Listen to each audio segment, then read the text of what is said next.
The discovery beneath the dust, the wind was dry, and the sand scratched against Ethan's skin like tiny blades. The twin suns above the planet scorched everything below, but Ethan didn't care. His eyes were locked on the ground, his hands digging. Slowly through the dirt. He had been working alone for 6 days.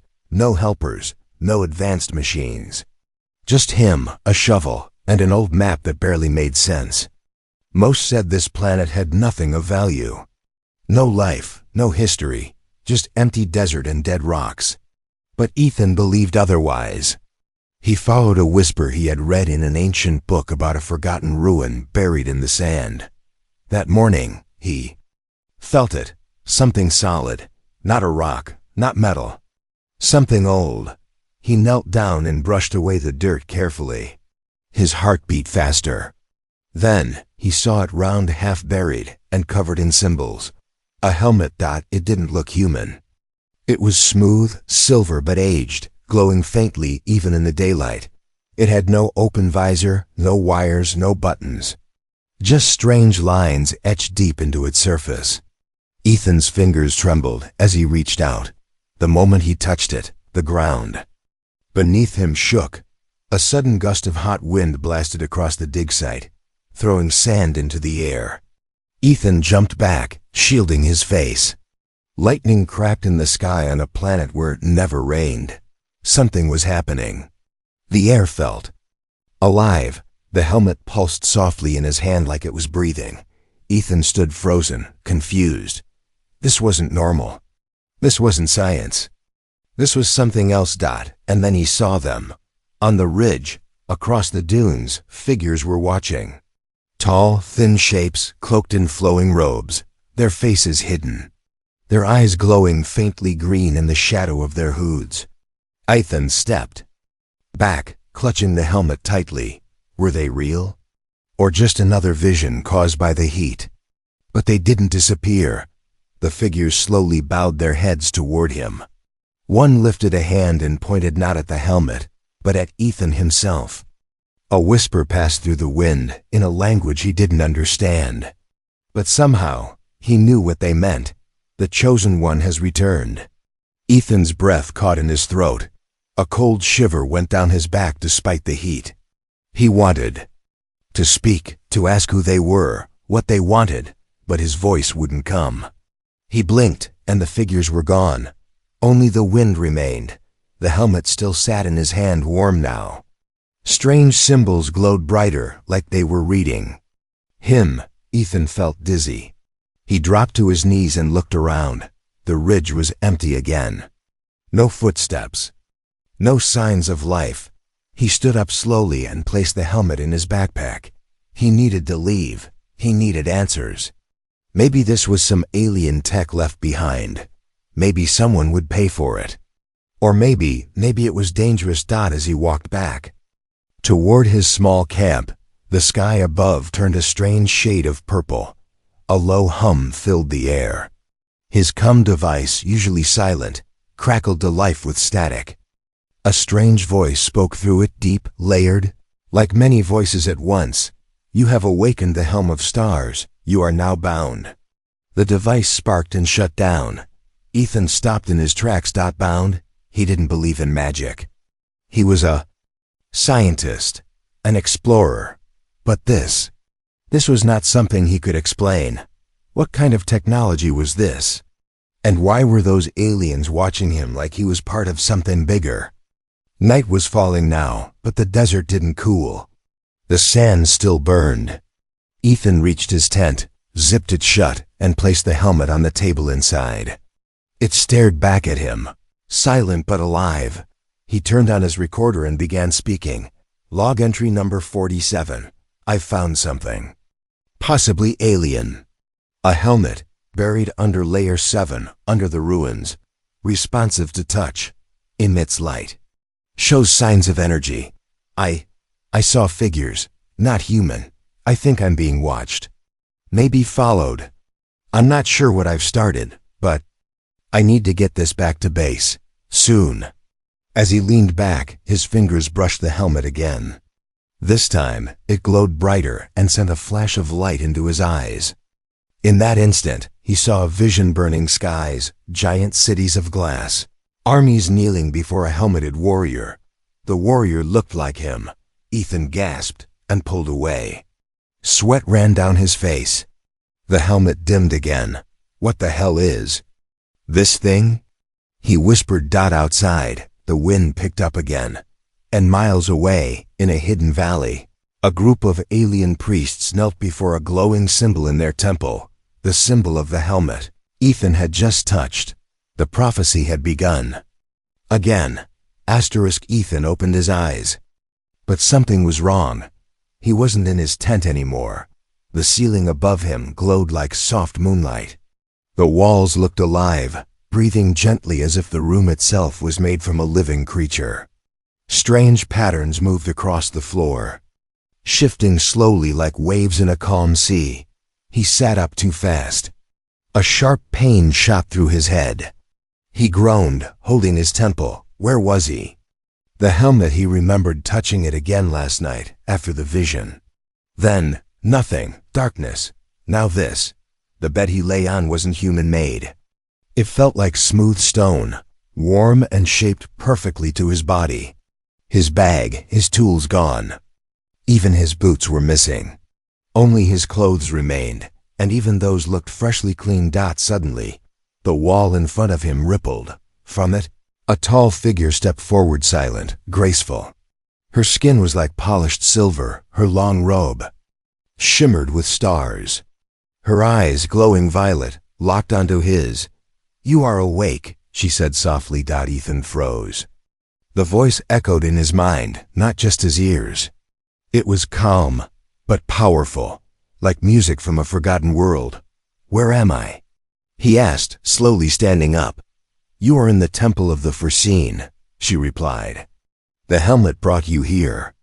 "As it was written," Ethan blinked. "Written? In what?" "In prophecy." She walked closer. Ethan backed away a step. "I'm not who you think I am," he said quickly. "I just found the helmet while digging. I didn't mean to. The helm of stars does not choose by accident," she said. "It chose you, as it once chose the first human." Ethan's breath caught. Wait, another human wore this? Yes, long ago. Before the great silence.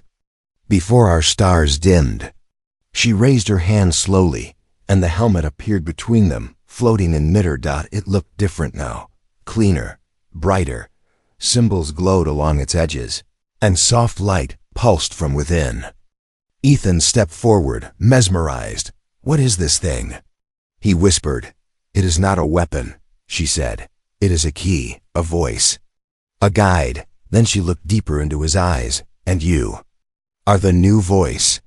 The helmet floated toward him, but he stepped back again. "No, I don't want this. I didn't ask for any of this." "You do not choose the helm," she replied. "It chooses the bearer." Ethan turned toward the wall, looking for an exit. "I want to leave." "The path is open," she said calmly. "But they are waiting." "Who?" She turned and moved toward the glowing doorway. "Come." Against his better judgment, Ethan followed her. The hallway outside was wide and curved, glowing softly like the inside of a crystal cave. As they walked, he saw windows through them.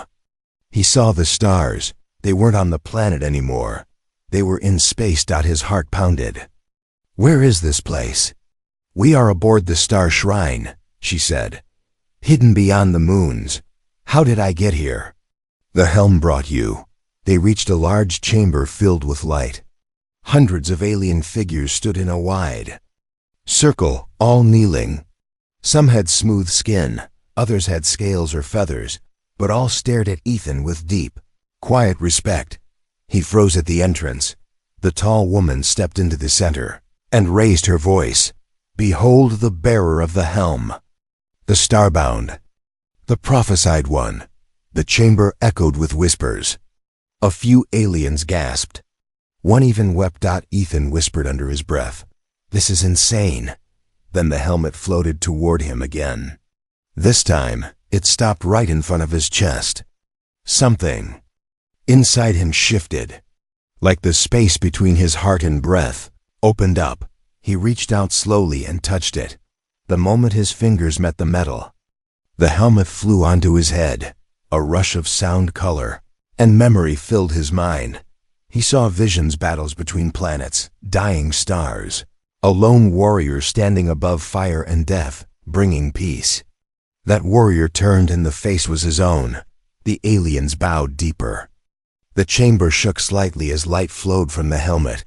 Ethan's voice changed. It echoed with power. "I am not ready," he said, "but I will listen." The chamber fell silent. Then the tall woman bowed her head. "Then we shall follow." The room glowed brighter.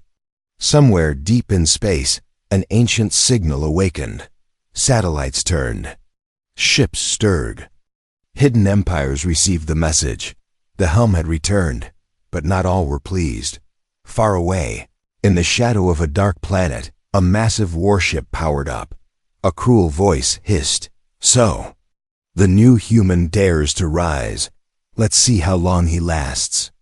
Back on the star shrine, Ethan stood with the helmet still glowing. And for the first time, he realized he was no longer alone. He was now part of something far bigger than himself. Ethan stood at the edge of a massive round chamber. Above him, the ceiling sparkled like a moving sky filled with stars, galaxies, and ancient constellations. The walls around him were carved with strange images, warriors, flames, alien kings, kneeling. And one shape repeated over and over, a human figure wearing the same helmet Ethan now carried. Vale Rin, the tall alien priestess with violet eyes, walked beside him. She held a long staff, topped with a crystal that glowed softly. As they moved deeper into the ancient chamber, "This place," she said, "was built over 10,000 rotations ago. It holds the story of your kind and of ours." Ethan didn't speak. He was still trying to process everything. Just days ago, he was a forgotten archaeologist with no family, no future. Now aliens were bowing to him like he was some kind of god. He didn't want this, but something inside him, something ancient, was beginning to awaken. Vale Rin stopped before a large mural. It was burned into black stone and surrounded by a protective energy field. "This is where it all began." Ethan stepped closer. The image showed a young human man wearing the same helmet standing between two warring alien armies. His arms were raised and light exploded from the helmet. The armies dropped their weapons. Peace spread across the stars. "That looks like me," Ethan said slowly. "It is not you," Vale Rin replied. "It is the first human. He came from the blue world, Earth." Ethan's heart skipped. He was from Earth? Yes, he arrived through a rift in time or space we do not know. He carried the helm, and through him, peace was born. But when he vanished, the helm was lost, and without it, war returned. Ethan stared at the mural. "Why me? I'm no hero. The helm chooses. It sees what you can become, not just what you are." Ethan stepped back, suddenly overwhelmed. He turned away and walked to another wall. This one showed a darker story, worlds burning, fleets clashing in space, and a figure wearing the helmet, but now surrounded by destruction. "This isn't peace," he whispered. "This is war." Vale Rin's voice dropped. Not all believed in the first human's path. Some saw the helm as a weapon, a way to rule. They formed the Red Dominion. They hunt the bearer of the helm. They will come for you now. Enfin swallowed hard. "So I'm marked." "Yes," she said. "They will not stop until you are dead." He laughed bitterly. "Lucky me." Vale Rin stepped forward. "But you are not alone. The helm has awakened other forces, old protectors, sleeping allies. You must choose your path." He looked at her.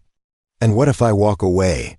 The stars will burn again." Ethan stood in silence. He had come to this planet searching for ruins, not for destiny. But now the galaxy watched him. He could feel it. His thoughts weren't just his anymore. The helmet had changed something in his mind. he could hear. Whispers. Not voices, but ideas, visions, possibilities. One vision returned again and again. A world of glass cities, peaceful, unified. And at the center of it, a man in armor, his armor guiding others. Then another darker vision. Fire, screams, dead. Stars, and the same helmet, worn by a tyrant. Ethan blinked. The helm. It shows me both paths. Yes, Valrin said, because both are possible. It is not the helm that brings doom or salvation. It is the one who wears it. He turned to her, eyes steady. Then I need to understand more, not just the past, but how to control this before it controls me. Valrin nodded once. Then come. Your training must begin. They left the mural chamber and entered a narrow tunnel. Lights blinked on as they passed. The floor below turned transparent, showing stars below, as if they walked on the edge of space. At the end, they reached a sealed chamber. Valrin placed her palm on the door. It scanned her, then opened with a quiet hiss. Inside was a wide, silent room. In the center floated 6 glowing orbs, circling slowly. These are the echoes, she said. Fragments of the first human's memories. You will touch them. Each one will show you something. His fears, his doubts, his choices.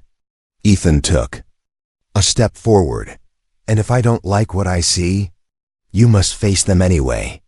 He touched the first orb. In a flash, he was standing in a war room. Generals arguing. The first human, young, uncertain, sat silently while chaos unfolded. Ethan could feel the pressure. The burden of power. The vision ended. Ethan gasped, sweat on his forehead. He touched the second orb. This time, the first human was alone in a ruined city, kneeling beside the body of a fallen alien child. He wept openly. Ethan stepped back. He was human. Just like me. Valrin spoke behind him. Yes, he made mistakes. But he never gave up. Ethan looked at the remaining orbs. He would face them all. Because now he understood something important. This wasn't just about prophecy. It was about who he chose to become. Asterisk. Ethan didn't sleep that night. The visions from the orbs stayed in his mind like fire that wouldn't go out. He had seen kindness and cruelty, victory and loss. And in every memory of the first human, he felt the weight of the helm grow heavier. Now, he understood something clearly. The helm did not give answers. It gave choices. He sat alone on the balcony of the star shrine, watching stars drift by like glowing dust in an endless sea. He had asked for silence, for space. The aliens respected that. But even in the quiet, he felt pressure building inside the ship. And inside himself, footsteps behind him. He didn't need to look. He already knew it was Valrin. You have not spoken in hours, she said softly. I've seen enough to make a god tremble. Ethan said, voice flat. And still you stand. He didn't answer. She sat beside him. Her presence was calm, like still water. But Ethan could sense something worry.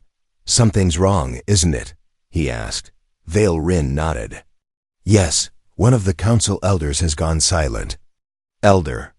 Shervek. He was last seen near the helm's chamber. That doesn't sound good. It's worse than that, she said. Shervek was always against the prophecy. He believed peace made us weak. He said your kind would return not as leaders, but as destroyers. Ethan stood. And now he's missing. Not missing, came a voice from behind. Both turned. Sharply, it was Commander Threx, head of security. His armored chest glowed red, and his sharp black eyes studied Ethan coldly. He's dead, Threx said. Poisoned. Left in the Shadow Spire. Valrin's face fell. Ethan stepped forward. Are you saying someone killed him? Yes, and the guards found a human fingerprint on the weapon. Silence. Thick, heavy. Ethan stared at him. You think I did it? I think the prophecy can be used by anyone, Threx said. And anyone with that much power is dangerous. Vale Rin stepped between them. Ethan was with me the entire day. Threx didn't blink. I didn't say it was him. But someone wants him blamed, Ethan frowned. Why? Because if the prophecy breaks, Threx said, so does your protection. He turned and left. Ethan looked at Vale Rin. This is a setup. Yes, she said quietly, and it has begun. Later that day, the Star Shrine's council chamber was full of angry voices. Dozens of species gathered. Some demanded answers. Others demanded Ethan's arrest. The murder had shaken their faith. Ethan stood in the center, the helmet floating behind him like a silent judge. Vale Rin raised her staff and called for silence. Let the bearer speak. Ethan stepped forward, nervous but clear. I didn't kill Elder Shervak, but someone wants me gone. Maybe it's because they fear what I'll become. Or what you already are. A voice growled. It was Elder Mtan, a sharp-eyed alien with golden skin. That helm holds power that none should control alone. Ethan held up his hand. Then help me. Teach me. Watch me. But don't turn this into a hunt. The council fell into whispers. The air was thick with doubt, and then it happened. The lights flickered. The ground trembled. From above, alarms sounded. Threx's voice came over the comm. We're under attack. Hostile ship approaching fast. Ethan and Vale Rin ran to the viewing platform. Outside, space burned. A dark warship, massive and covered in blood-red markings, approached like a monster from a nightmare. The symbol on its hull was unmistakable, the Red Dominion. They're here, Vale Rin whispered. Too soon. Ethan turned. Then someone told them I was here. She looked at him. A traitor. The ship fired. Explosions rocked the station. Walls cracked. Energy shields flared. Panic spread. Fighters launched, but the enemy ship was too strong. Ethan clenched his fists. What do I do? Vale Rin looked at him. What the first human did, lead. He nodded and ran toward the helm chamber. Inside the chamber, the helm hovered above a crystal throne. As Ethan entered, it flew into place, locking around his head. Power surged through him. His vision turned white, then clear. He could see the battle. Every ship, every fighter, every weak point in the enemy's formation. The helm showed him everything. Ethan opened his mouth, and his voice echoed across the Star Shrine. All ships focus fire on their left flank. Their shields are weakest there. Redirect all energy to the forward cannon. Threx, still in the control center, heard the order. For a moment, he hesitated, then followed it. The Star Shrine's cannon roared. A beam of blue fire struck the enemy ship directly. The hull cracked. Alien fighters swarmed, pushing the enemy back. The Red Dominion ship retreated, vanishing into a warp gate. Victory. But it came at a cost. Dozens dead. The station damaged. Trust broken. Ethan removed the helm, breathing hard. Vale Rin entered the chamber. You did well. Ethan looked at her. Someone betrayed us, someone on the inside. She nodded slowly. And next time, they will strike from the shadows again. He stared at the floor. I need to find them. And when you do, I won't hesitate. The silence after the attack was worse than the explosions. The walls of the Star Shrine were cracked. The lights flickered. Smoke drifted through the long hallways. Engineers ran. Guards stood alert. And the wounded cried out quietly from the med-bays. Ethan stood at the edge of the command deck, helmet in hand, staring at the empty space where the Red Dominion warship had vanished. They didn't come to fight, he said softly. They came to measure us. Vale Rin stood beside him, to see if you were real. He nodded. And now they know I am. The crew around them worked in silence. Nobody spoke of the prophecy now. Nobody bowed. Fear had returned, and it was heavier than before. They'll come back, Ethan said. Yes, Vale Rin replied. And next time they won't test you. They'll kill you. Ethan turned to her. Then we hit them first. Vale Rin blinked. What are you saying? I'm not going to sit here waiting for another ship to show up. If I'm the bearer of this helmet, then I need to act like it. She watched him for a long moment. You speak like a leader now. I feel like one, he said, but I don't know if that's me. Or the helm. That night, Ethan couldn't sleep. He sat alone in the observation dome, the stars spinning slowly around the star shrine. He placed the helmet in front of him and stared at it. You keep showing me things, he whispered. Visions, voices. But why me? Why now? The helmet glowed faintly. Suddenly his body tensed. His heart beat faster. A sharp sound rang in his ears, high-pitched, almost like a scream. Then everything went black dot in the darkness. A new vision formed. He stood in a burning city. Alien buildings crumbled. People ran in panic. Above, a red Dominion mothership loomed firing down without mercy. Then he saw her. A woman. Not human. Tall, skin like shining steel, eyes burning red. She stood on the balcony of the ship, holding the helm in her clawed hands. But this helm was broken dot, shattered dot, and at her feet lay a body his own. Ethan gasped and fell backward as the vision ended. His back hit the floor, and he struggled to breathe. That's the future, he said between deep breaths. If I fail. Early the next morning, Ethan called a meeting with the inner council. Vale Rin, Threx, and the remaining elders gathered in the circle chamber, their faces still showing doubt. The smell of smoke still lingered in the air. I want to find the Red Dominion base, Ethan said. I want to take the fight to them. Threx raised an eyebrow. You're asking for war? I'm asking for survival, Ethan said. They're hunting me. They won't stop. But if we strike first, we might stop them before they grow stronger. The room stayed silent. Then Vale Rin stepped forward. There is a place, not on the star charts, a ghost sector, no trade, no ships, no communication. Many believe the Red Dominion has built something there. Ethan looked at her. What kind of something? She hesitated. A forge world. Threx's face darkened. A place where they build their war machines. Where they create new soldiers. Ethan nodded. Then that's where I'm going. Within hours, a small team was gathered. One ship. 5 crew members. No insignia. No identification.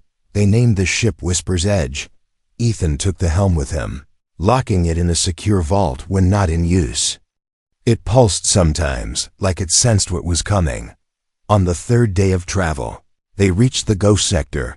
The space there was wrong. Dark clouds moved without stars. Signals faded. Lights on the ship flickered. Even time seemed slower. Nothing. Here, Threx said from the pilot chair. No energy. No movement. Look again, Ethan said. His voice calm. He put on the helm, and suddenly his mind saw it. A giant station cloaked in shadows, orbiting a dead moon. Covered in spikes. And glowing faintly with red energy. There, he said. 10 degrees west. 3 clicks out. The cloak dropped, and the enemy saw them. Alarms rang as Red Dominion fighters swarmed from the station. Like hornets, dozens, then hundreds. Ethan stood tall. Let them come. He raised both hands. The helm's light flared. Time slowed. His mind moved faster than the ship's systems. He saw every fighter's path, every weapon's heat signature. He called out targets, and the Whisper's Edge struck like lightning. But it wasn't enough. Their shields broke. A missile struck the side. The ship shook violently. We can't take another hit. Threx shouted. Ethan closed his eyes and called the helm. A sudden wave of power exploded outward. The Red Dominion fighters froze in place. Systems confused by a strange signal. Just for a moment, but it was enough. Whisper's Edge broke through and escaped back into hyperspace. Hours later, the crew was silent. The ship was damaged. Lives had been risked. But Ethan sat calmly in the center of the cabin. "We found them," he said, "and we made them bleed." Vale Rin looked at him from across the room. "You saw something there, didn't you?" Ethan nodded. "A face. A leader. The one in charge of it all." "Who is she?" Ethan's eyes narrowed. "Not someone who fears me. Someone who hates me." He leaned back in the seat. "And I'm going to make sure she remembers my name." The journey back to the Star Shrine was quiet, but Ethan felt the storm building inside him. That he had seen their enemy, not just ships or soldiers, but her, the woman in his vision. The alien commander of the Red Dominion, cold, deadly, and somehow, she knew who Ethan was like. She had been waiting. Back on the shrine, Vale Rin met him at the landing bay. Her face was pale. "While you were gone," she said, "the council voted. They demand the trial of the ancients." Ethan frowned. "What trial?" "It is not punishment," she said. "It is proof. The helm has awakened, but many still do not trust you. The only way to gain their belief is to face what lies in the vault of souls." Ethan didn't like the sound of that. "And what exactly lies in there?" Vale Rin looked away. "Your truth. The vault of souls sat deep beneath the Star Shrine, hidden far below the surface, where no windows looked out into space. It was older than the shrine itself. Some believed it had existed before the first stars were born. The entrance was a black archway carved from stone that shimmered faintly, like liquid shadow. Ethan stepped toward it. The council watched silently from the high balcony. Threk stood at the entrance with arms crossed, and Vale Rin stood beside Ethan with one hand on her heart. "Once you enter," she whispered, "you will face only yourself. No weapons, no help, no lies." Ethan nodded. "Then let's end the doubt." And he stepped inside. The door closed behind him. Complete silence. No air. No sound, no time. Then, suddenly light. A mirror appeared before him. Ethan walked toward it slowly.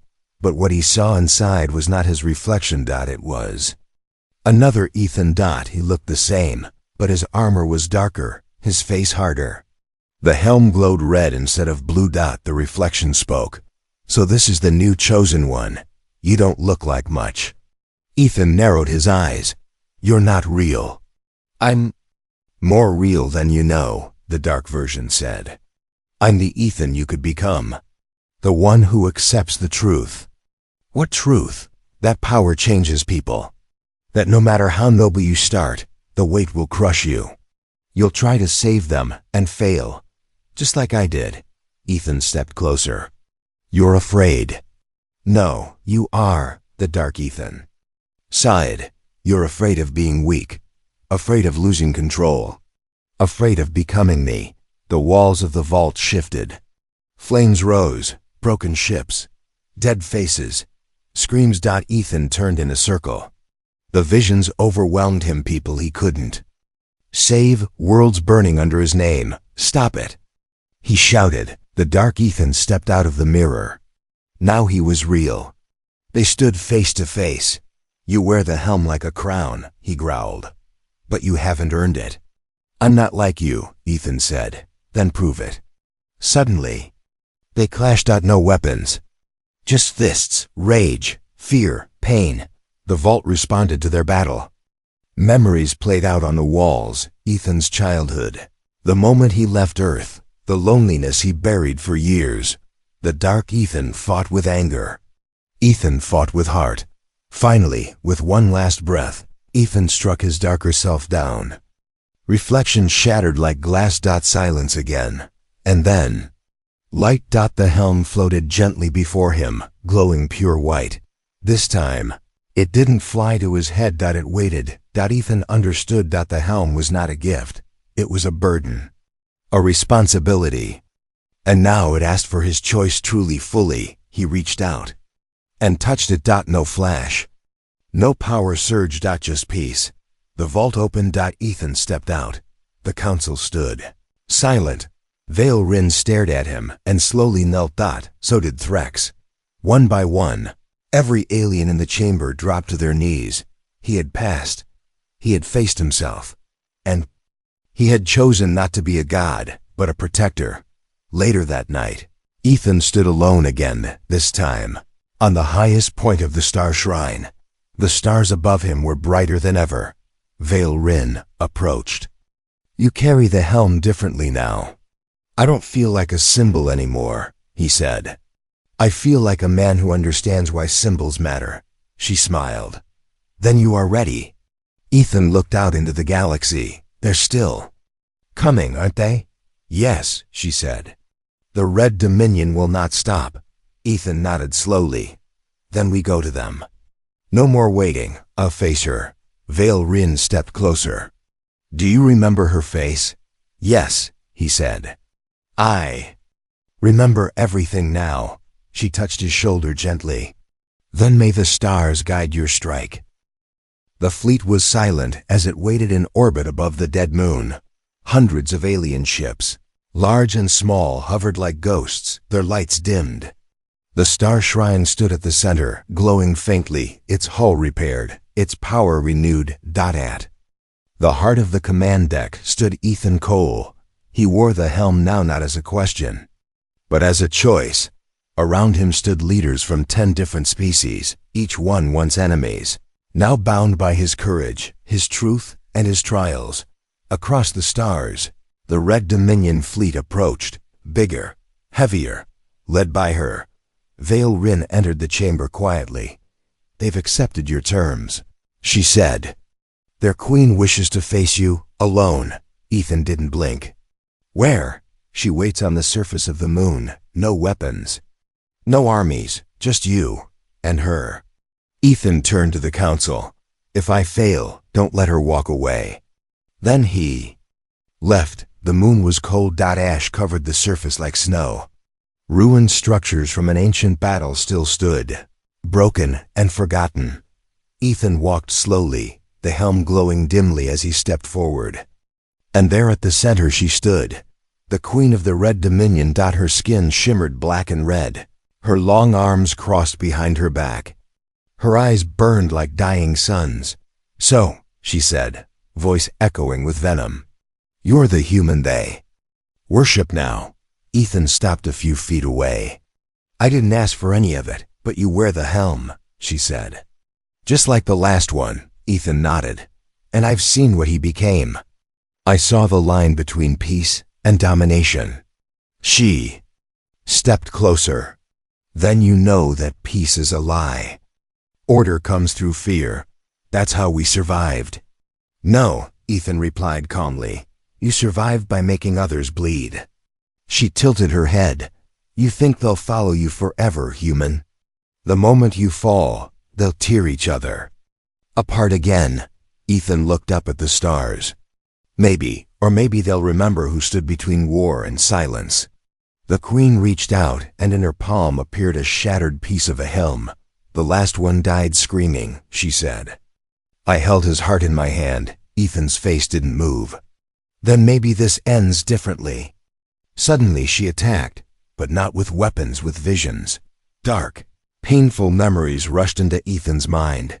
Screams, fire, death, his mother's last words, earth turning cold. His own face in a grave. Ethan dropped to one knee, gasping. "See?" The queen whispered, "You are weak." But Ethan looked up, eyes glowing. "I may be weak, but I still choose." And with that, he stood tall and calm. The helm pulsed from the sky. A beam of light struck the battlefield. It was not a weapon. It was a message. Every ship across both fleets received it at the same time. Visions of Ethan's trial, his choices, his pain. Not victory, not power, but truth. The queen stepped back, confused. "What are you doing?" "I'm not killing you," Ethan said. "I'm showing them who we both are." The queen looked around. The sky shimmered with light. Her soldiers, once ready to fight, now watched in silence. She raised her hand to strike, but hesitated. Because for the first time, she felt small. Ethan turned his back. "You can live in fear, or walk away and rebuild something better. He walked toward his shuttle. She screamed behind him. But she didn't follow. Back on the star shrine, the council waited. When Ethan stepped inside, the room stood. No words. Just silence. Then one by one, they removed their symbols of war badges, swords, medals, and placed them before him. You led without blood, Valrin said. That is power greater than any weapon. Ethan removed the helm and placed it gently on the table. I won't lead as a god, he said. I'll walk among you as a man. The council knelt. Threx saluted. And Ethan stepped back from the circle. The helm glowed softly, then went dark. Years later, children on many planets would hear the story of the man who wore the helm, not because he conquered, but because he chose not to. And that was the choice that saved the stars, the END.